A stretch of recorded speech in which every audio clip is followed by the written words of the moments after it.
Sup, guys? As you can probably tell very quickly, I'm pretty congested right now, so sorry ahead of time for that. But I couldn't sit around and wait for my cold to pass. I just have to talk about something this week. So I got to check out the Broly movie the other day. I'm not sure if it's still screening in the US, but I wanted to talk about it, so I hope you guys are ready to tune in. I'm Riley, and you're watching Bulletoon Weekly! Alright, so let's get this out of the way. Dragon Ball Super Broly was friggin' awesome! But I'm pretty sure you guys already knew that. After all, if you follow this channel, you're probably one of the millions of people who made it such a blockbuster over here. Calling this a review would most likely be a bit generous, so I'm just gonna gush a bit. Cool? Cool. Taking it from the top, I absolutely loved the opening to this movie. I think it might have gone a little longer than it needed, but it pretty much sets up everything about Broly. Saiyan born with an abnormally huge power level and exiled by King Vegeta. But there's one little detail that's absent from this movie, which was in the original. No crying Goku. Yep, you heard that right. Goku doesn't cry next to Broly, which means Broly doesn't have a stupid hate-on for Goku. And now, moment of silence for all the Dragon Ball Z abridged Broly gags. Well, almost all of them. Oh my god, he's so goddamn cool! Yeah, he's still really, really cool. But this time, Broly's more of a character than just a walking obstacle for Goku and Vegeta to punch really hard. But Riley, the old Broly was really menacing! Yeah, and if menacing were a personality type, that'd be fine, but it's not. All the old Broly did was go on about how friggin' strong he was until he lost his mind and started roaring Kakarot and everything. He was motivated by a crying infant and really didn't fit into the plot of the movie at all. It was just a convenient way for him to have some unnecessary link to Goku. Meanwhile, new Broly actually gets some time to be established as a character on his own, largely thanks to one of the new characters in the cast, Chidai. Or Chilai in the English dub, I suppose. I saw the dub because it's the only one I had time to see, and Dragon Ball is one of the few I probably prefer over the original Japanese, so I don't know, call her whatever you want. The point is, she's a member of the Frieza Force who basically just gives Broly sort of a companion. Technically she had a partner, but I don't remember his name, and if our Twitter timeline is to be believed, she's really the only one who matters. Her being around helps give us a lot more insight into Broly's character, and it was a really welcome change. And Broly didn't just have more of a character this time, he was actually pretty likable, almost like a big kid. The hook was that he was so strong, he couldn't really control it.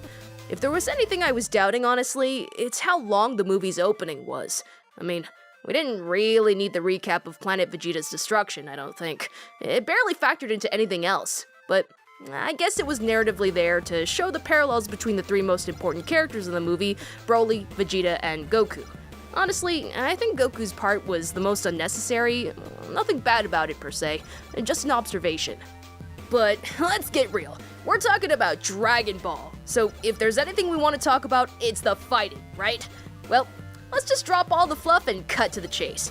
The fight was friggin' incredible! Right at like the 30-minute mark, the film just explodes into one long display of pure non-stop sakuga.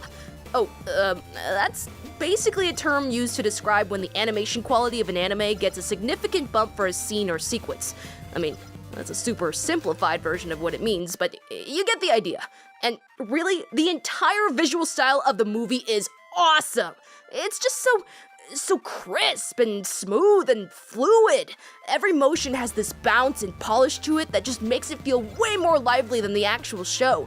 I mean, while the show is definitely no stranger to seriously awesome fight animation and choreography, it can still look pretty stiff at times, especially Super. There are a few things I wasn't overly digging about it. They didn't really distinguish the difference between Broly's Super Saiyan and legendary Super Saiyan forms all that much that I can remember. I felt like that transformation could have used a little more fanfare, but that was probably my biggest issue. That, and I kind of feel like the whole thing with Broly learning as he fought was a bit of a lame excuse for why he was so strong. But again, those are nitpicks. Another thing this movie really nailed was humor. The plot revolving around the Dragon Balls was hilarious for one. Also, I'm not gonna spoil anything, I'm just gonna say this one thing. Frieza. I'll leave it at that. Then, of course, there's the other obvious stuff. I think Goku's characterization was probably more spot on here than it's been for a while, even in the anime, where he's a nice guy driven by a Saiyan thirst for battle and pretty much nothing else. No power of friendship, no ally to good, none of that hero stuff. Just good old battle-hungry Goku. I also like how this movie wasn't really the Goku show. I mean, he got most of the fight time, I guess, but he didn't dominate everything like he normally does in the movies. Some other quick things. I loved the ending. It was very Dragon Ball of them, and I think the movie actually being canon means there's plenty of room for it to lead to some other pretty cool stuff. Also, this movie was great at fan service. Not that kind. I mean, stuff like references to the history of the franchise. Things as recent as the Tournament of Power or as time-honored as the Namek saga back in DBZ.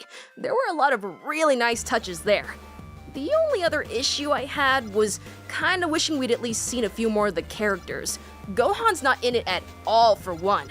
No Krillin either, unless you count one flashback, which means no Android 18. And guess whose sister was upset about that? All we really get are a few cameos from characters who pretty much completely stay out of it. Pity. But even with that in mind, this is probably the absolute best of the Dragon Ball movies. And I'm not just hyping it, I actually had some time to think on it, and yeah. I mean, maybe the other Super movies compare pretty well.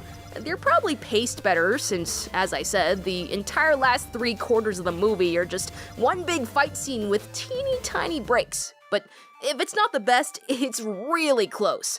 So what about you guys? Did you get a chance to see it? And what'd you think of the new Broly? Leave a comment below and give that like button a zap while you're down there. Don't forget to subscribe and ring that bell to know whenever we upload a new video. This has been a Bulletoon Weekly. I'm Riley, and as always, stay tuned!